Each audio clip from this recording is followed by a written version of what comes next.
जय हिंद। आप देख रहे हैं न्यूज है और वासिक। बहुत सारे लोगों ने एक ही सवाल पूछा है कि सर, एक बात मुझे समझ में नहीं आई कि लोगों ने इतना ज़्यादा संघर्ष किया, इतना ज़्यादा ज्ञापन दिया, इतना सारी चीज़ें हुई, मंत्री जी, विधायक जी, मुख्यमंत्री जी, तमाम लोगों से, शिक्षा प्रेरक, हमारे अध्यक्ष, हमारे साथी, सभी लोग मिले, लेकिन उसके बावजूद भी हमें अभी तक न्याय क्यों नहीं मिला है। बिहार से भी खबर आ रही थी कि मार्च अप्रैल तक न्याय मिल जाएगा, लेकिन वहाँ से भी कुछ सुगजुगी नहीं समझ में आ रही है सर। कुछ भी मतलब सामने आ ही नहीं रहा है। इंटरनल क्या चीज़ें चल रहा है वो भी समझ में नहीं आ रहा। ऐसे बहुत सारे लोगों का मैसेज, कॉल, इतना व्हाट्सएप, न्यूज़ की व्हाट्सएप इतना भरा हुआ है सर कि आप पढ़ोगे तो पागल हो जाओगे, इतना ज़्यादा न्यूज़ है। सबसे पहले आप चैनल को सब्सक्राइब करके जुड़ जाइए, बेल आइकन को दबा लीजिए, चैनल को सब्सक्राइब कर लीजिए।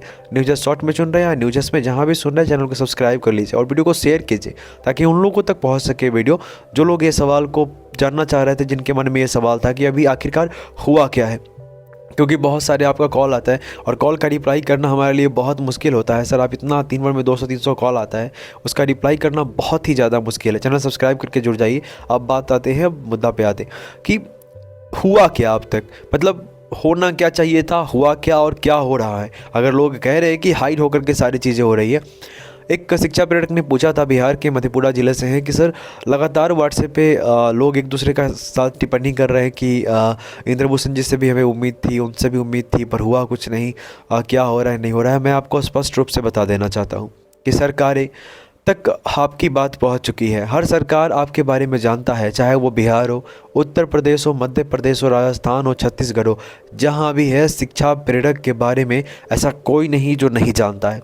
ऐसा कोई नहीं, ऐसा कोई नहीं जो नहीं जानता। ये सच्चाई है, इसको आपको मानना पड़ेगा। हर कोई आपके बारे में जान रहा है। उसके बावजूद भी यदि अभी तक आपको न्याय नहीं मिला है, यदि अभी तक आपकी बात को नहीं सुना जा रहा, आपकी समायोजन और बकाया मानदेय नहीं दिया गया है, तो कहीं ना कहीं ये सरकार के लिए भी बहुत ज़्यादा विफलताएं वाली चीज़ें हो गई। और उन मतलब समझना चाहिए कि इतना एक बड़ी संख्या में शिक्षा प्रेरक है। आपने कुछ समय पहले देखा होगा कि बिहार में अभी बिहार में जो देखने को मिला आपको, पटना गांधी मैदान में जो एक दिवसीय रैली था शिक्षा प्रेरकों का, वहाँ जो शिक्षा प्रेरकों ने अपनी एकता का परिचय दिया, उसका कहीं ना कहीं आपको सामने देख करके समझ में आ गया होगा कि शिक्षा प्रेरक को एक कहीं ना कहीं कोई गाइड करने वाला बंदा चाहिए। एक ऐसा इंसान चाहिए जो अपनी संवैधानिक तरीके से, मैं कभी भी अनर्गल चीज़ों को सपोर्ट नहीं करता, संवैधानिक तरीके से यदि आप अपनी बात को रखते हैं, आप मुख्यमंत्री से मिले, मानिए उप मुख्यमंत्री से मिले, आप उनके माताजी से मिले, उप मुख्यमंत्री जी के, तो कहीं ना कहीं आपने बहुत बेहतर किया है। या आप उत्तर प्रदेश में देख लीजिए, लगातार वो लोग अपनी बात को रख रहे हैं, माननीय कौशल किशोर जी के माध्यम से। जैसे भी जो भी आपकी राय हो, आप कमेंट के माध्यम से हमें बता सकते हैं।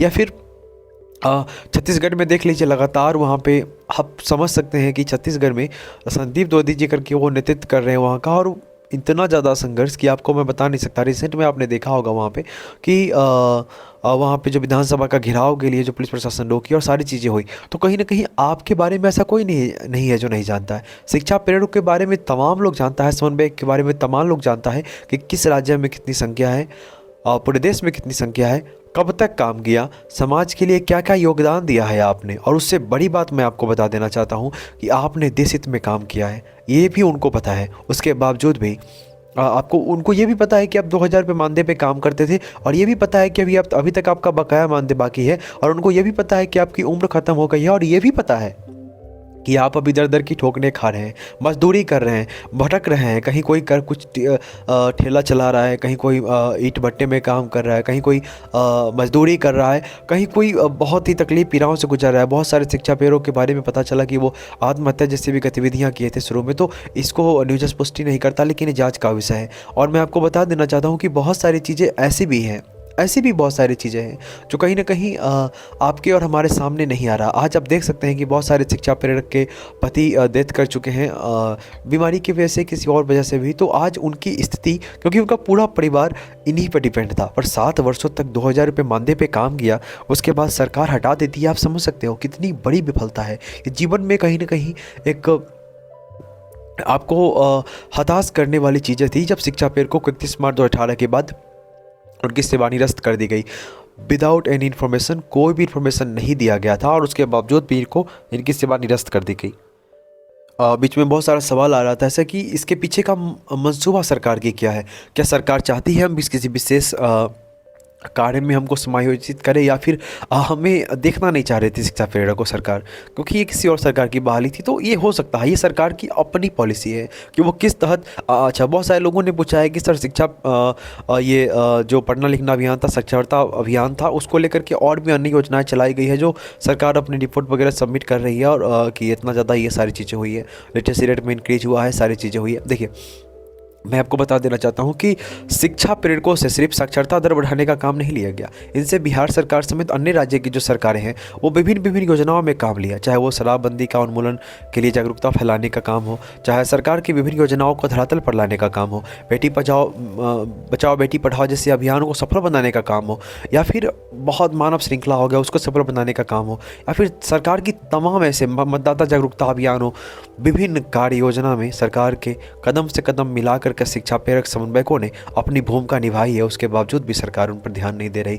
बिहार की बात करें तो मुख्यमंत्री अभी प्रेजेंट में जो आपके तेजस्वी भैया हैं, उनकी माताजी ने जो पूर्व मुख्यमंत्री बिहार रही हैं, बिहार की प्रथम महिला मुख्यमंत्री हैं श्रीमती राबड़ी देवी जी, वो भी आप पेपर में आर्टिकल में देख सकते हैं, यहाँ पे पोस्टर पर लग गया होगा या नहीं भी लगा होगा तो आप समझिए कि वो उन्होंने कहा था कि सत्ता में आने के बाद शिक्षा प्रेरकों को हम नियमितीकरण देंगे। अभी लगातार वो शिक्षा कहीं ना कहीं आपको बता दें कि सत्ता में है वो, उसके बावजूद भी शिक्षा प्रेरकों को नियुक्ति नहीं मिली, समायोजन नहीं मिला, बकाया मानदेय तक नहीं मिला, जो उनका कमाया हुआ उनका अधिकार है, उनका हक है। तो क्या कहेंगे इस पे आप बहुत सारे लोग टिप्पा टिप्पणी अलग अलग तरीके से कर रहे हैं। अगर बिहार में शिक्षा प्रेरकों को न्याय मिलेगा तो ये सबको ना पता चलेगा, कि वो हम ही को पता चल जाएगा, आप ही को पता चल जाएगा। तो अनर्गल बातें क्यों हो रहा है सर? अनर्गल बातें नहीं होना चाहिए। आप आपस में मतभेद ना करें, आपस में जागरूक होकर रहें। आपस में सरकार से तो हमेशा आपने सवाल किया है, हमने न्यूजर्स ने हमेशा शिक्षा प्रेरकों को मोटिवेट करने का काम किया संवैधानिक तरीके से, कि आपके ऊपर कहीं ना कहीं कोई दिक्कत नहीं आए, आपको कहीं भी कोई परेशानी का सामना न करना पड़े, आपको न्याय मिले। इसलिए हमने बात की है, इसलिए हम लोगों ने बात की है। और अगर लगातार इंद्रभूषण जी, मुकेश कुमार सिन्हा और सादी दिग्वाल जैसे तमाम जो सक्रिय लोग हैं, छत्तीसगढ़ के संदीप द्विवेदी जी और तमाम जो लोग सक्रिय लोग हैं, मैं आपको बता देना चाहता हूं कि राजस्थान में मदन लाल भी लगातार वो सक्रिय होकर के काम कर रहे हैं। तो बिहार में अगर आप उठा करके देखोगे तो आपको एक चीज़ स्पष्ट नज़र आ जाएगा और समझ में आ जाएगा कि बेहतर होने वाला है, इसमें कहीं से कोई शक वाली बात नहीं है, जैसा कि आपके अध्यक्ष के द्वारा बार बार कहा जा रहा है। तो अगर कोई मेहनत कर रहा है, अगर कोई आपके लिए घर बार छोड़ करके संघर्ष कर रहा है, तो आपका हमारा फर्ज भी बनता है कि कम से कम हम उनके लिए अगर अच्छा नहीं कह पाए तो बुरा भी ना कहें, ये आपका हमारा दायित्व है। लेकिन लोग आज टीका टिप्पणी करने पे कहीं ना कहीं ज़्यादा ध्यान देते हैं। हाँ, संघर्ष जब न्यूजर्स की शुरुआत हुई थी, जब न्यूजर्स शिक्षा प्रेरकों की आवाज़ पढ़ना शुरू किया था, उस समय शिक्षा प्रेरकों का अस्तित्व तक खत्म हो गया था, सब लोग सो गए थे। आप पुराना वीडियो उठा के देखिए, और जो लोग जानते हैं न्यूजर्स को और शुरुआती दौर को, वो लोग समझते हैं कि आज मैं देखता हूँ कि शिक्षा प्रेरकों के ग्रुप में बेकार के जो लोग हैं, जो शिक्षा प्रेरक है नहीं, वो उनके अंदर घुस करके कहीं ना कहीं ग्रुप में बैठ करके और नाक के तरह काम कर रहे हैं, गलत इन्फॉर्मेशन को मिसलाइडिंग कर रहे हैं, गलत सूचनाएं दे रहे हैं, गलत तरीके से टीका टिप्पणी कर रहे हैं, ताकि जो लोग संघर्ष करने वाले हैं और जो लोग विश्वास लगा के, आस लगा के तोते की तरह बैठे हैं, उनका भी वो लोग मनोबल तोड़ने का काम करें। तो ऐसे लोगों से सतर्क रहें। ऐसे लोग हमारे आसपास, हमारे समाज में भरे पड़े हैं, इसमें कहीं से कोई दोहराए वाली बात नहीं है। लेकिन आपको एक चीज़ ध्यान रखना होगा कि जो भी लोग संघर्ष कर रहे हैं, कम से कम आपको उनके साथ कदम से कदम मिला करके चलना चाहिए। और विश्वास रखिए, अगर आपका बकाया मानदेय है तो आपको मिलेगा। आपकी समायोजन की बात जहाँ तक है सरकार के हाथों में है, हमें विश्वास है कि पक्का होगा। और एक चीज़ आपको और बता देना चाहते हैं कि आप जो भी इन्फॉर्मेशन हमसे व्हाट्सएप के माध्यम से या कॉल के माध्यम से पूछते हैं, व्हाट्सएप तो ठीक है सर, लेकिन कॉल जो करते हैं आप, तो कॉल फॉरवर्ड होकर के हमारे 2-3 लोगों पर आता है। ये बहुत ज़्यादा दुखद है और परेशान करते हैं आप लोग सर, पर ये प्यार ही है आपका। चलिए कोई बात नहीं, आप इस चीज़ को समझिएगा। थोड़ा चैनल को सब्सक्राइब करके जुड़ जाइए, ताकि आपको कॉल करने की ज़रूरत नहीं पड़ेगा। जो भी इन्फॉर्मेशन होगा सीधा आप तक यहाँ से पहुँचा दिया जाएगा। और आपको हमसे कोई जानकारी चाहिए या बात करना हो तो आप न्यूज़ के व्हाट्सएप पे बता दीजिए कि हमें युवा सर से बात करनी है। वो हमें वहाँ से आपका नंबर मैसेज कर देंगे, और हो सके तो हमें टाइम मिलेगा तो हम आपको कॉल कर लेंगे या मैसेज कर देंगे, या आपको टाइम बता दिया जाएगा कि कब आपको हमसे बात करने के लिए समय दिया जाएगा, कब कॉल आपको, आप खुद कर लीजिएगा कॉल। तो चैनल को सब्सक्राइब करके जुड़ जाइए, बेल आइकन को दबा लीजिए, और वीडियो यदि अच्छा लगता है तो वीडियो को लाइक कीजिए और वीडियो को शेयर कीजिए उन साथियों के साथ जो घबराए हुए हैं, तनाव में हैं, जो बहुत चिंता में रहते हैं। बहुत बहुत धन्यवाद। जय हिंद।